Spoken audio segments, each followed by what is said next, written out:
আজকে আমরা দীঘা থেকে বাড়ি চলে আসলাম, আর বাড়িতে এসে দেখি আজকে আমাদের গ্রামে বিজেপির বিজয় মিছিল। এদিকে বাড়িতে এসে তো ছেলে মেয়েকে জিজ্ঞাসা করলাম তোদের জন্য কি রান্না করবো। সুমি তো আমাকে বললো মা গরম গরম ভাত আর মাংসই করো, আর কিছুই লাগবে। এদিকে আমার একটা চা ফোন করেই যাচ্ছে, দিদি তোমাকে বিজয় মিছিলে যেতেই হবে। বলতে না বলতেই কিছু লোক আমাদের বাড়িতে এসে বললো কোথায় ছোট বৌমা বড় বৌমা সবাইকে যেতে হবে আজকে বিজয় মিছিল। তাদের সামনে আমি কি করে বলবো আমি যাবো না বিজয় মিছিলে, কারণ আমার যে এখনো বাড়িতে রান্নাই হয়নি। আর একটা দেওরের সাথে বললো রান্না বান্না ছাড়ো আজকে চলো যেতেই হবে তোমার। আরে ভাই বিজয় মিছিলে তো যাবোই, বাড়িতে তো রান্নাটা করে যাই, ছেলে মেয়ে খাবে কি বলো। যতক্ষণ আমি রান্না করেছি ততক্ষণই বাড়িতে লোক এসেই গেছে, যেতে হবে তোমাকে তাড়াতাড়ি করো কাজটা। এদিকে আমার রান্না হয়েও গেছে, আর সুমিকে বললাম আয় বাবা তোকে আমি খেতে দিয়ে যাই, কারণ আমার সুমি অনেকক্ষণ ধরেই বলছিল মা কখন রান্না হবে আমার খুব খিদে পেয়েছে। এই মাংস রান্নাটা আজকে আমি একটু অন্যরকম ভাবে করেছি, তোমরা একবার এরকম করে মাংস রান্না করে খেয়ে দেখো, খেতে খুব টেস্টি হয়।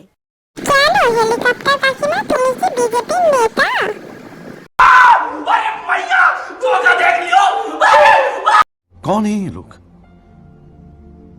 कहां से आते हैं ये? হ্যাঁ আপনি তো ঠিকই বলেছেন, আপনি তো অনেক বড় নেত্রী, আপনি না গেলে হয়। थैंक्स। अरे झूठ बोल रहा है, ये झूठ बोल रहा है। আমাদের হেলিকপ্টার কাকিমাকে তো যেতেই হবে, ছেলের বেটি বলে কথা। अभी मैं गाली नहीं दे सकता। नहीं गाली नहीं देना। अब फैमिली फैमिली देखती है, वरना मैं ऐसे ऐसे गाली दूं, ऐसे ऐसे गाली दूं ना, जिंदगी भर याद रखें ये बड़े हुए।